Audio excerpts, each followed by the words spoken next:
Well, good evening, good morning, wherever you shall be in this place called Earth. So, after last night's episode, yeah, a couple of comments in the chat, a couple of comments in the comment section underneath the video, and there's a bit of gossip going on saying, Jamie, did anything happen to you on a personal level? Well, they did, but got nothing to do with the Sentinels or anybody on YouTube. It has to do with someone very close to my heart.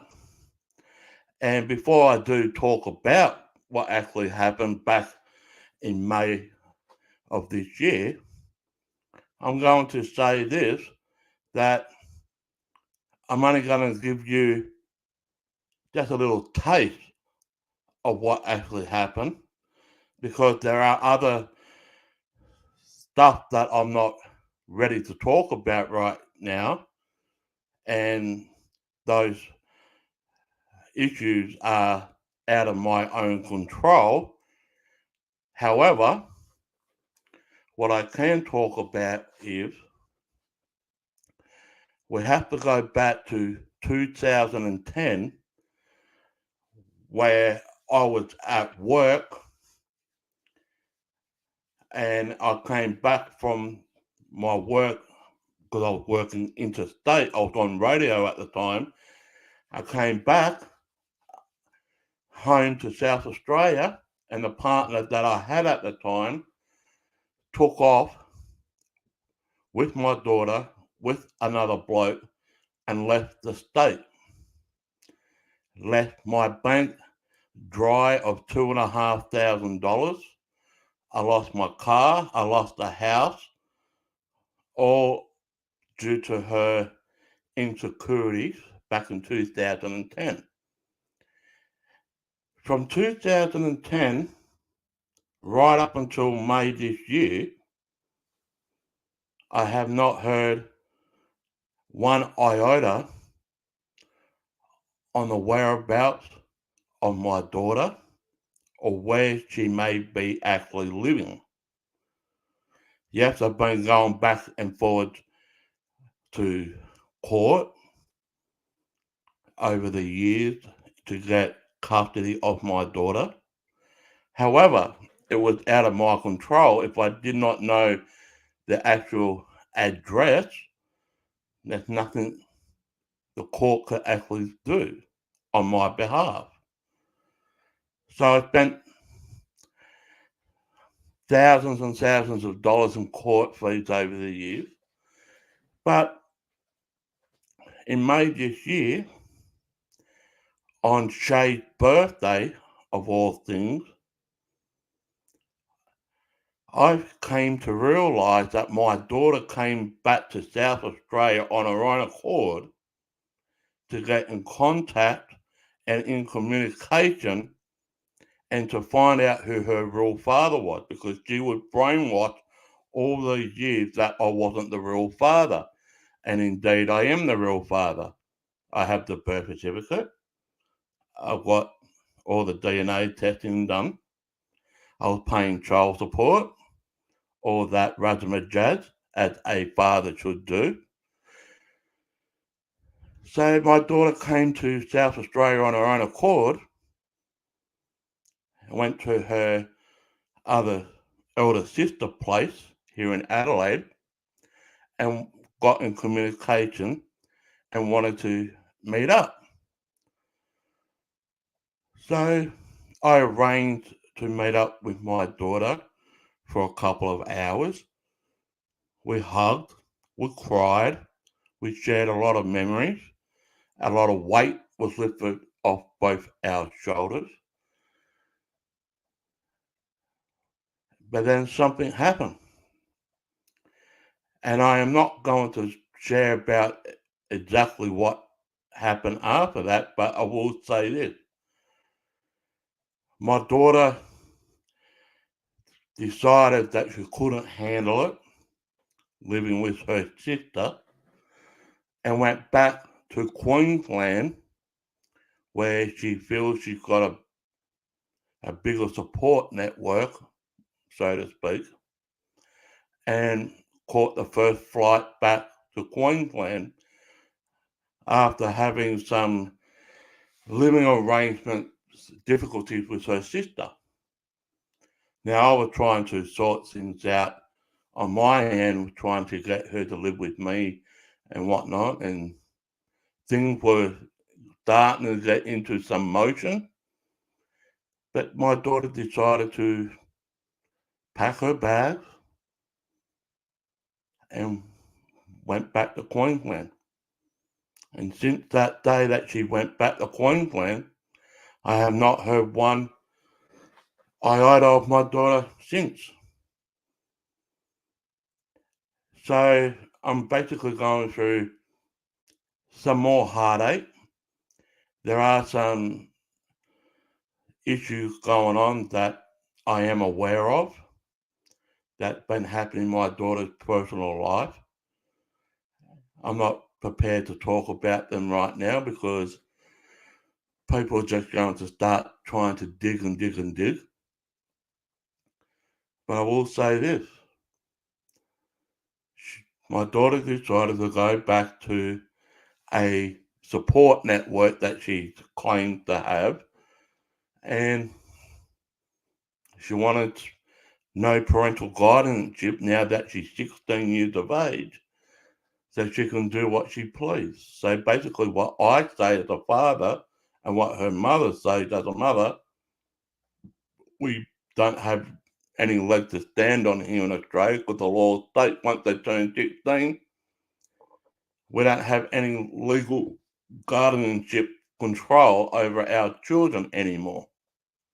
That's the way the court system here in Australia is. But however, I will not stop fighting for my daughter. I will find out exactly what's been going on. And that's all you need to know. So has there been anything happen in my personal life? Yes, but got nothing to do with the Sentinels or anybody on YouTube. Right? And if people really want to know why I turned me back on Eric and all that drama, I'll say it for the last time exactly what happened. It was around the time when my daughter and I were communicating, and Shay's uncle had a mini heart attack. I was working here. Shay come bolting in the door and say, "Jamie, we have to go down to the city hospital. My uncle's in there. He had a heart attack." So I dropped everything. At the same token, Eric and Damien was messaging me constantly to have YT Court account so they can do a video, a bashathon, so to speak, on Tamara Wolf. I refuse to give them this account details. I got called all the names under the sun. I've been called this, that, and the other thing from Eric himself. I didn't respond. He kept going. He kept going. He kept going. And he couldn't handle it. Here I had was a family emergency, and he wanted to take away what I was trying to do for Shay and her family, so he can have a batchathon on Tamara Wolf and others. I refused to do it.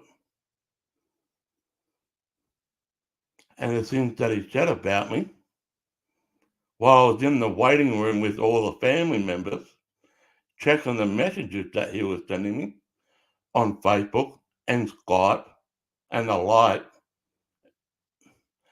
What will you do?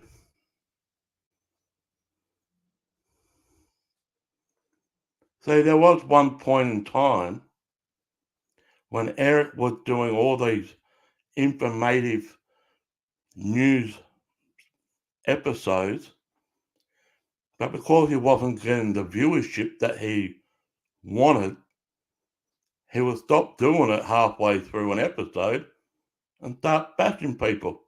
Yeah, I was on the episode too. I remember the day that he got booted from Revolution Radio. I was on the Skype call when it happened. After his show ended, he went on another host on Revolution Radio panel and started to be a complete dick on their show on Revolution Radio, and Revolution Radio just wiped their hands off him. Eric can say that he wanted to get out of Revolution Radio, but I think the writing was on the wall due to the attitude that was going on. What do you think Laurie left?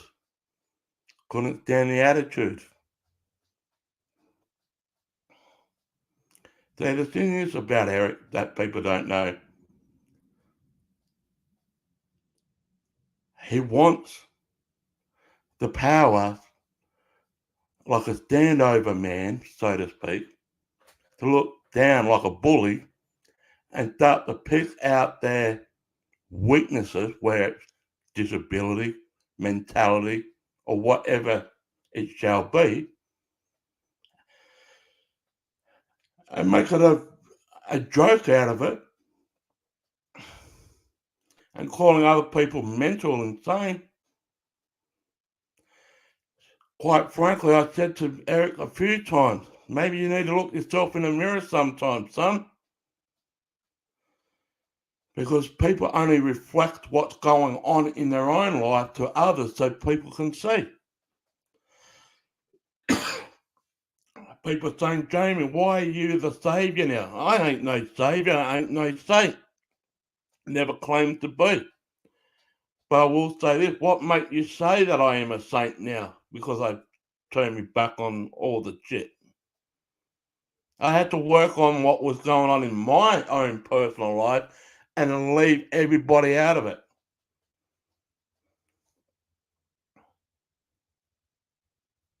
No one needs to know what I was doing in my personal life. I don't put all my life on social media, on YouTube or anything.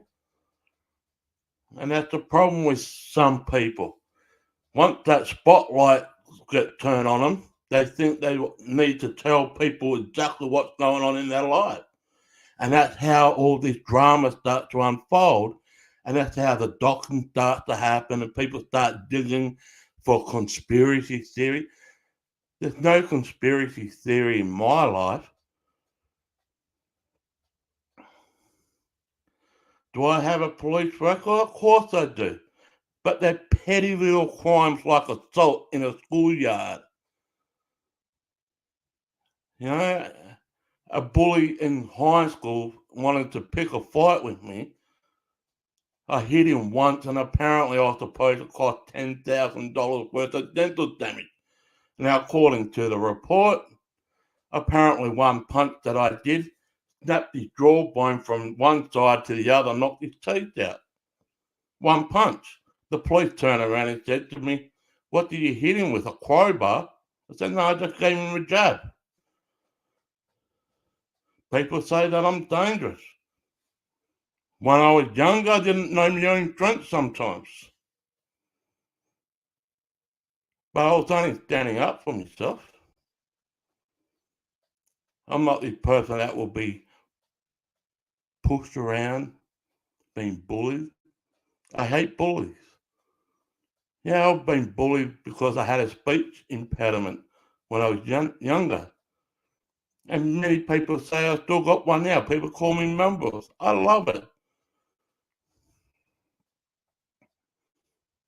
I don't take things personally. But if people want to say that anything happened in my personal life, it was only between my daughter and I creating a daughter-father relationship that we never had for 13 years. All because her mother decided she wanted to cheat and steal and destroy everything that we built for 4 years. I was in a relationship with her for 4 years at that time. In that time that my ex before Shay were together, I lost my grandfather, and she was there at the time too. My daughter saw my grandfather just before my grandfather died. My grandfather was diagnosed with Parkinson's disease, and he had some cataracts and all that. And I got a call saying, Jamie, your grandfather's not going to last very much longer. Can you book a flight? I did. I booked a flight for myself, my daughter, and my ex at the time. We went to Perth. We put on a bit of a party for my pop and my daughter. And my pop managed to keep his strength going so he can see his great-granddaughter. 2 weeks go by when I came back home, get the phone call that my grandfather passed away. And that was in 2009. A year later, my ex decided to cheat while I was working on radio in another state, only for the weekend, mind you. I came home, $2,500 gone out of my bank account. The car's been gone. I lost the house. I lost everything. And I said this before, and some people may not have heard this, but if it wasn't for Shay, I probably would not be here right now talking to you. Because there was,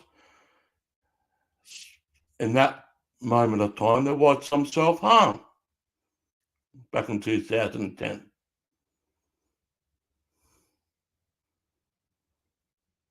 There's no self-harm since. I've got a massive, massive support network right across the world and here in Australia.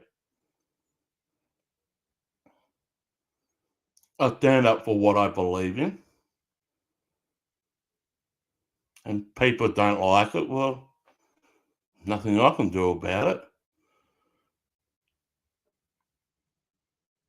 But I truly believe that not only does a child deserve a mother, but a child also deserves a father. They may not live under the same roof, but the child needs that mother-father relationship. Unfortunately, for my daughter and I, that was taken away from us. And once again, due to circumstances under and out of my control, that relationship's been taken away once again. And I'm working on exactly what happened at her sister's place. Because I was there for 2 hours, and the next day she was back in Queensland. I have heard there was police involved, and that I'm not too sure exactly what happened. I've just been getting third-party relay about what happened after I left. And apparently some type of argument happened, and yeah, police turned up to her sister's place, and yeah. So that's what's been going on. Amongst all this other stuff at that time, with Eric trying to get me to give him the YT Court YouTube details so he can do a bathathon on certain people. And Shay had, her uncle had a heart attack. You know, Eric will calling me a shield, calling me this, saying that Damien hates your fucking guts. I really don't care if people like me or not. I really don't care. My job is not to please other people. People like what they see and hear that pops to them. But if people need to realise there are some certain things in my personal life that I don't share on social media. There's a reason for it. People can start digging for conspiracy theories or any loopholes or things that happen, or Jamie must have fucked up. No. None of that has eventuated. I was working on something that meant so much to me, and just to put it out there, I will share just one photo on the time where I held my daughter for the very first time in 13 years. All right? I didn't want to do this, but I felt, well, why not? All right? All right? And I want to say this. When I do share this video, this photo, I don't want anybody to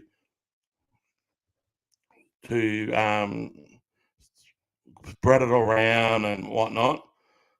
You know, all I want people to, all I want is people to show a bit of respect, bit of courtesy. You know, I kept my daughter away from all this fucking bullshit for a reason. You know, for a reason. So this is my daughter. So let me do this. I've got to remember how to fucking share now. Yeah, present. There it is. On my end, it was a different screen.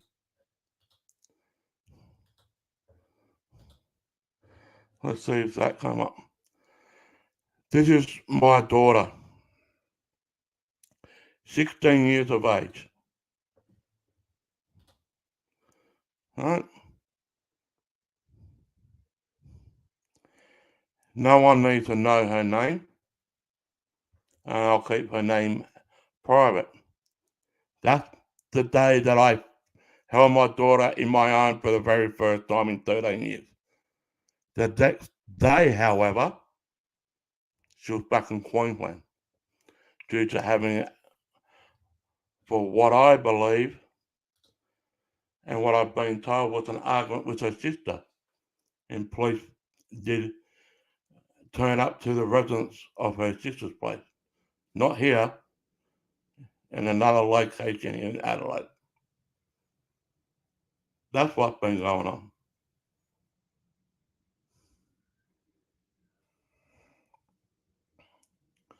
Thanks, Charles.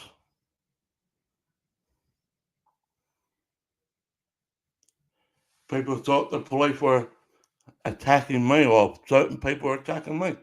That's not true.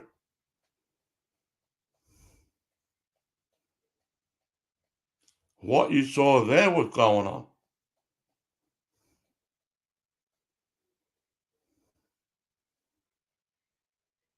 Now, I feel like I've got my hand tied now that I need to show people exactly what was going on. But I'm only giving you a taste. I'm leaving out certain things that I'm still trying to figure out what happened for a reason. Because people are going to start proclaiming conspiracy theory, or Jamie must have done something for her daughter to go back. No, none of that. When the time is right, I will tell you when the time is right what actually happened. It's heartbreaking. Yeah. I've been losing a lot of weight. You know, that photo I had my puffer jacket. Yeah, it looked like the Marshmallow Man in a Ghostbusters. That was back in May this year. It's now December. I've lost a lot of weight. I'll say one thing around that police incident and what I found out. She went, yeah, I had a nervous breakdown.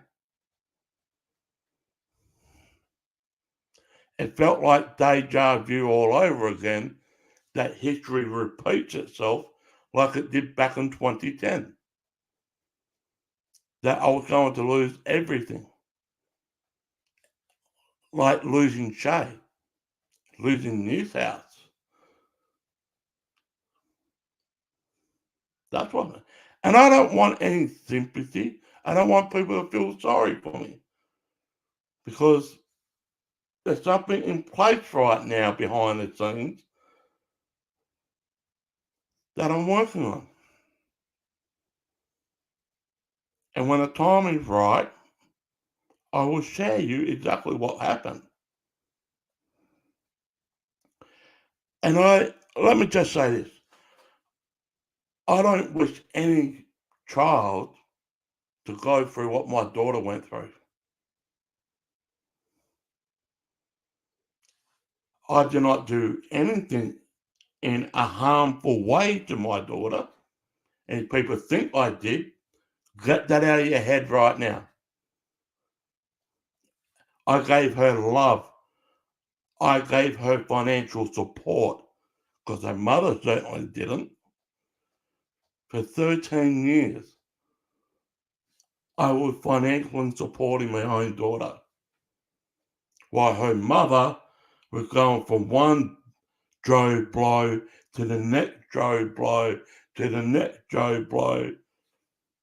And at the same time, my daughter was trying to figure out who her real father was.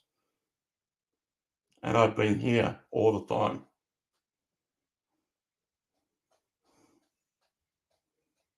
Because she was brainwashed.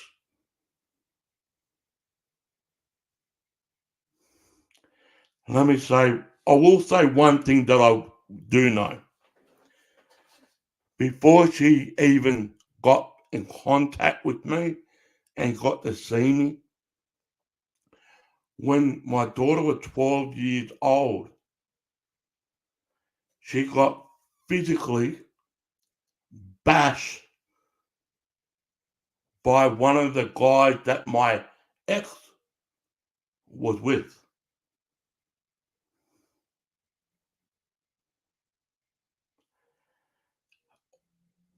On top of that,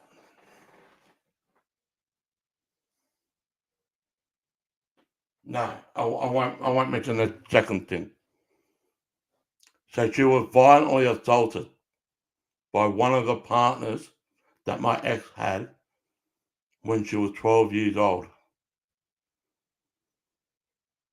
I looked at the record. I've been in communication with certain detectives about this, and it's true. On my daughter's 12th birthday, of all places, the guy that my ex is currently with, bashed her, black and blue. I did not know at the time. I had no communication with her. Did not know where they were.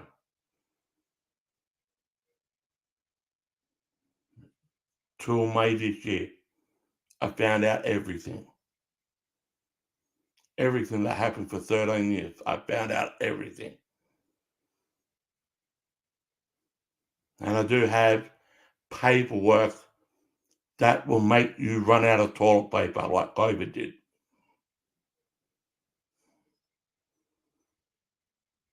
But I don't want no sympathy. I don't want people to feel sorry.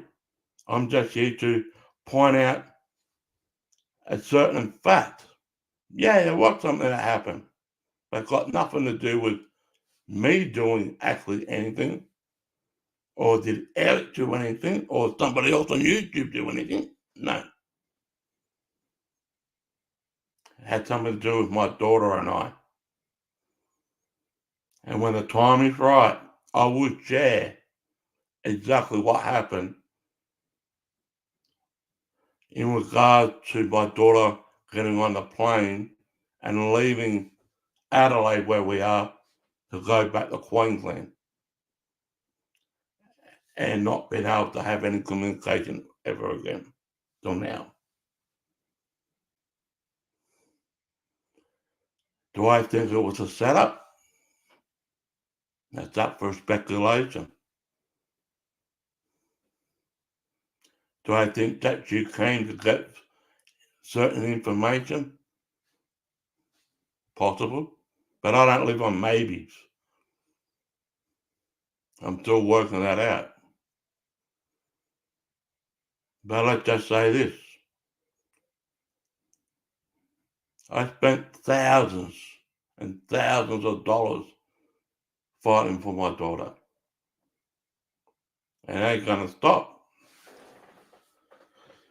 I already put $80,000 away in a bank for my daughter to have when she turns at the right age.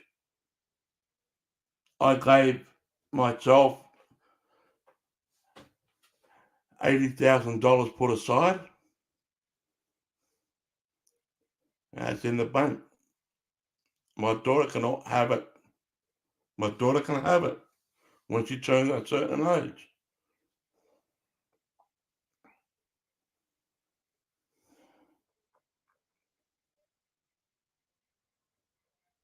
And people say, oh, $80,000 sounds cheap.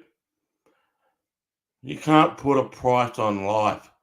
But I think when the time is right, that can be a deposit for a first home.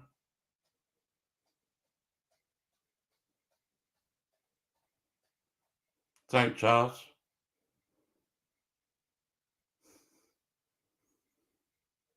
Yeah.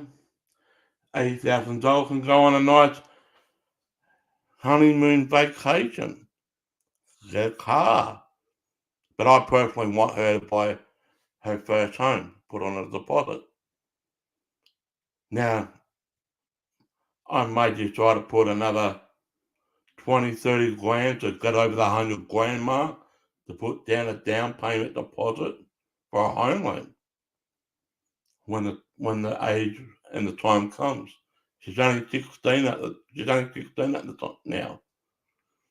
When she gets mature enough and I feel like she's ready for it, I'll give it to her.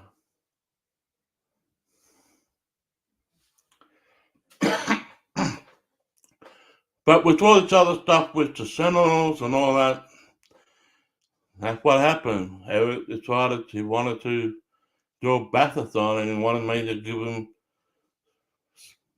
personal information. And I was at the hospital with Jay and her family because her uncle had a heart attack. He called me a liar.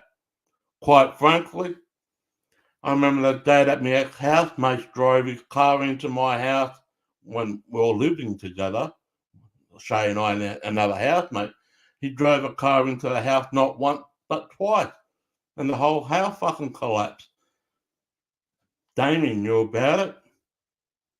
Eric knew about it, but then turned out I was a liar.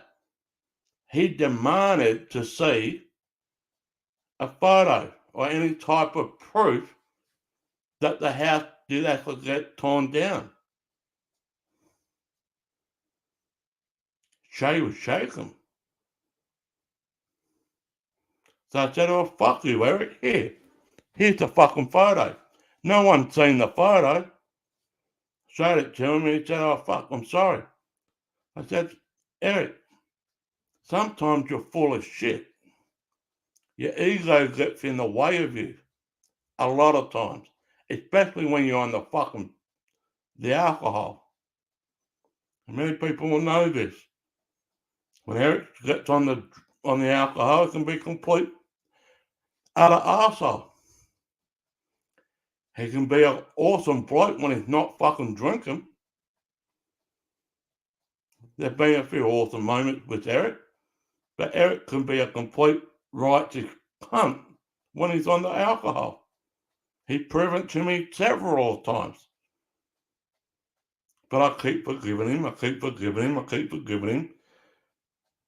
But sometimes it turns into insanity when you keep doing the same things over and over again, expect a different result, or maybe I decided that one day you're going to fucking wake up.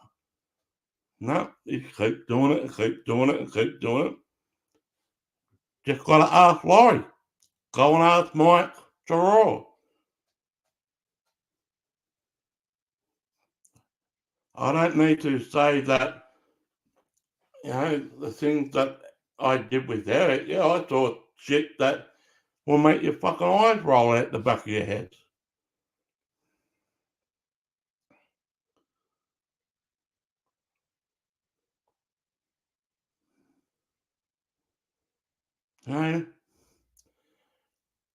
He's Eric. He'll try and make out they got your police criminal record and saying that, you got a felony charge here. You got a misdemeanor charge there. You should watch your back, blah, blah, blah. I heard a few months ago that I was a violent man. Apparently, Eric said this.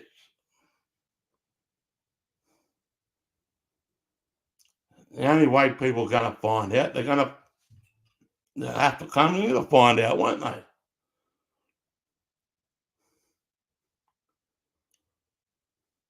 And I had it down on my own 2 feet, I will say that. I let people figure it out for themselves. But that's where the conspiracy theory comes into play. There's no conspiracy theory in Jamie. I'm not here to be a saint. I'm not here to be a saviour or a people pleaser or anything like that. What you see is what you get. This is the real Jamie. I don't have to hide behind a moniker, nickname, or see the whole thing about the Sentinels. If Eric likes you in a certain way, he'll just put the name tag, the Sentinel, on him. Now, the Sentinels mean watchers on the wall, right? But the real Sentinel is Jeff Hayes. That's the only Sentinel, the Samaritan Sentinel. But this person was a Sentinel. The reason why I call myself a Southern Sentinel, I'm in South Australia. I was doing my own broadcast of the rallies here in Australia about COVID. I was attending rallies in COVID. Do we have any lockdown measures here in Australia? No. Everything's gone back to normal. Do we have to wear a mask? No, we don't. Everything's gone back to pre-COVID here in Australia.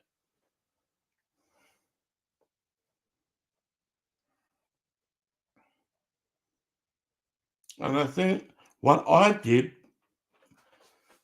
was just a little bit of a standing point to say, hey, what happens here eventually is going to happen in your neck of the woods if it haven't already done so.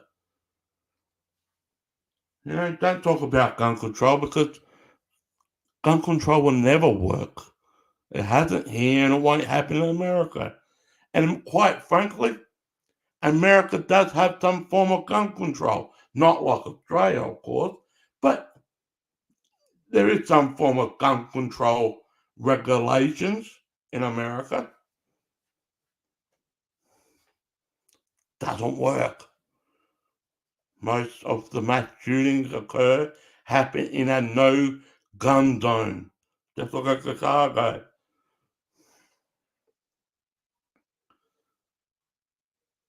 But I just want to say that. And when the time is right, I will tell the story what transpired in this argument between my daughter and her sister, and the police getting involved at her sister's place. You know, that all come out when I'm ready for it. But I feel like it's not the time to talk about it right now. So yeah, something did happen. It's got nothing to do with any of this nonsense. I'll keep that away from everybody. So, did I make people guess? Of course I did. Did I get people to question what was going on? Of course I did. Because that's what's been circulating for a few months. Oh, why did Jamie change? Well, I didn't change. I just had things going on. But I like the fact that it gained a lot of attention. So that's the thing. I want people to take a leaf out of my book just for a brief moment. If someone accuses you or starts to question you what's going on, but you don't say anything in return or in response, that is a form of getting that person to guess everything. And yet, what they don't know is that you've got the trump card all in your hand. You know exactly what happened, what transpired, and everything. And all they do is just say, yep, well, they must have done this. Something must have happened. Something, and they start to question how severe it was or how not severe it was. And they start to question, just say nothing. Just be sitting on the fence and just let it all unfold. Let them think it over. Because obviously, it's in their clockwork, so to speak. If you keep silent, it's the best form of chemistry and psychological warfare weapon anybody can have. Be silent. Keep them guessing.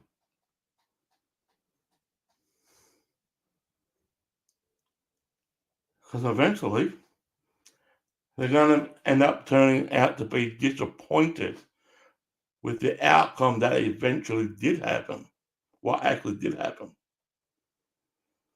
But anyway, I'll leave you guys on that note. Right? But once again, just show a little bit more respect. That's all I'm asking.